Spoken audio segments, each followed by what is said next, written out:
Hello, and thanks for watching another episode of ARFCOM News, your source for the finest 2A propaganda brought to you by TNVC.com. Today I want to tell you about this bulletin on forced reset triggers sent out to local law enforcement organizations by the ATF. The AFT.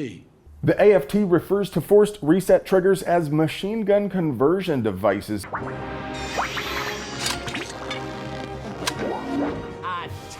Gun.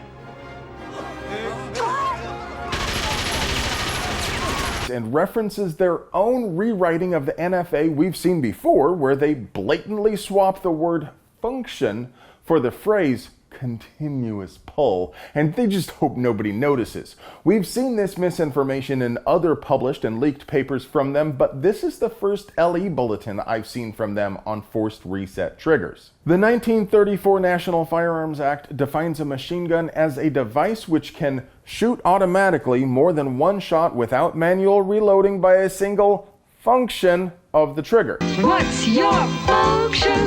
Now, that should be easy enough for them to get right, considering they quote it on their own website, but it's important for them to change that word because that little detail is the part which, if it weren't totally fictional, would give them the authority to harass makers of forced reset and binary triggers. But the definition of machine gun in United States Code doesn't reference a continuous pull of the trigger. It doesn't reference what the shooter does with his finger at all.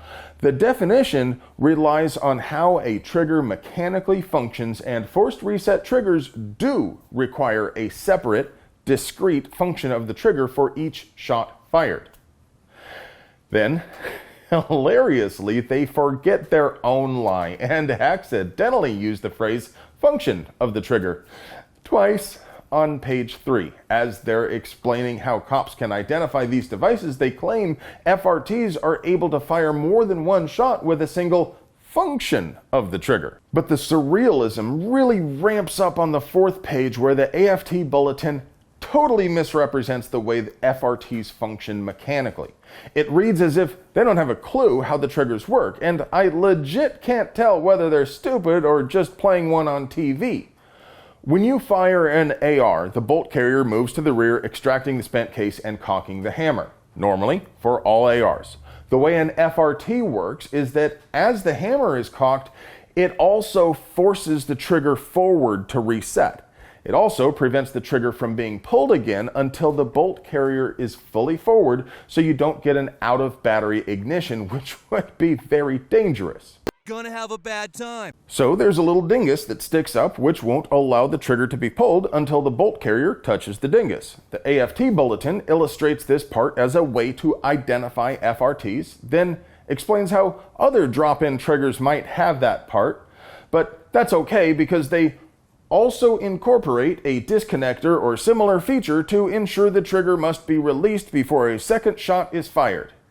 Except forced reset triggers do have a disconnector for exactly the same reason, and also, by the way, to ensure the device is mechanically compliant with the actual definition in the 1934 NFA. Because the best part of this whole thing is how Rarebreed, the company that invented forced reset triggers, was formed by a light side lawyer for the express purpose of challenging the AFT and the NFA in court. I don't think the AFT realizes it yet, but they really punched the tar baby on this one. This memo is also a reminder of why 2A sanctuary cities, counties, and states are so important. TNVC.com, night vision devices for people who need gratuitous amounts of seeing in the dark. With all new flavors like sour apple green phosphor, white cherry phosphor, and beer. Seeing, you'll be good at it. Science, night vision, science, night vision. TNVC Night Vision is made with real dark matter. You'll be so good at seeing, you'll be able to see through time. A few weeks ago, the United States Department of Justice filed a suit against the state of Missouri because their 2A sanctuary law is working as designed. The feds argue Missouri's Second Amendment Preservation Act, and I quote, they admit in the filing, severely impairs federal criminal law enforcement operations. I can feel your anger. The federal government is almost entirely impotent to infringe on gun rights for the public at large without jackboots on the ground in local communities making the arrests and referring cases to federal courts. To be clear, properly written 2A sanctuary laws don't attempt to nullify federal law, as that's unlikely to hold up in court. They simply deny the feds the ability to use local cops to enforce unconstitutional federal laws. A multitude of states and counties have passed 2A sanctuary laws, leaving the feds dangling in the majority of the country. If your state or county is considering one, I strongly encourage you to get behind it. Well, friends, that's all I have for you today, but before I go, I just want to take the time to stop and remind you, please check to see whether you are still subscribed to our channel. Our robot overlords and the tube of yous know what we want better than we could possibly know for ourselves, so they just go ahead and unsubscribe viewers from any channels they think express wrongthink, like this one. Now, you folks out there in TV land know censorship makes puppies cry, and Captain America is very disappointed, so don't forget to check every now and then just to be sure you're still subscribed to us. And while you're at it, make sure you ring that notification bell so you never miss a word of our low-carb gun rights propaganda. And if you want to get email alerts for the best deals, projects we're working on, and the hottest stuff you missed on the ARFCOM forums, you'll also find a Linktree link down there in the doobly-doo for our newsletter.